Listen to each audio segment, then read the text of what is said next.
Normalisht do qytetar që është interesuar të bëj, po themi, rishikimin e çmimit, se kjo është rishikimi i çmimit për ta parafruar me vlerën e tregut, duhet të kontrollojë një herë, të marrë një certifikat të rifreskuar nga Ilbeni, aplikon. Të shikoj sa është vlera. Të shikoj njërë sa është vlera, të shikoj mos ka gabime, sepse me anë të kësaj mënyre ti mund të nisësh edhe një procedurë që zgjat diku te 2 muaj ose 3 muaj, në kadastër për të korrigjuar gabimet, normalisht në metra, në ato që kanë realisht. Sidomos apartamentet ndërtuara para 90-s ka një reflektim vetëm të sipërfaqes së shfrytëzueshme, jo atë të muraturës e të tjera. Gjithsesi,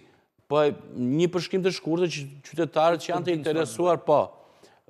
pasi merr dhe ti kontrollon, po themi, dokumentin hipotekor, që është certifikata e pronësisë, atëherë po themi kontakton një vlerësues ose disa për të marrë oferta, kuptohet, të pasurive që janë të licencuar,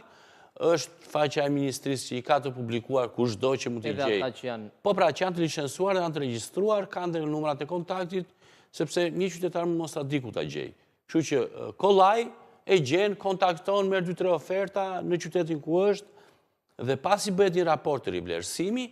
aplikon pranë Ilbenies, pranë kadastrës ose tatimeve, do me thënë, ka një hapësirë, mund ta bëjnë online, Me mira është online kam. po dikush që nuk mundet, sepse Gjithmonë me vlerësues. po të shohësh qëllimi im ishte tek ata që me teknologji nuk kanë qasje shumë të mirë, sidomos moshat e treta, mund të shkojnë dhe dorazi në protokollet e, po themi, kadastrës ose të tatimeve, bëjnë aplikimin, pastaj njoftohen për të bërë procedurat. Por e gjitha është tek rivlerësimi, po themi, është dhe për të ditur dhe qytetarët, 5% që është tatimi i diferencës midis çmimit të ri që do rivlerësohet me çmimin e vjetër. Për ta bërë më të kuptueshme vetëm dhe 20 sekonda, atëherë në qoftë se objekti që ju keni kushtonte 50 lekë, po them për shembull, dhe sot do kushtoj 100 lekë, atëherë është 5% që diferencës, 100 minus 50 lekë, që është i 50 lekë që i bie 2,5 lekë, diçka e tillë. Do me thënë, kjo pjesë është që nuk është se është për të trembur, është pak e lartë, nuk do të isha dakord me 5%, por kjo është për efekt injektimit menjëhershëm në buxhet.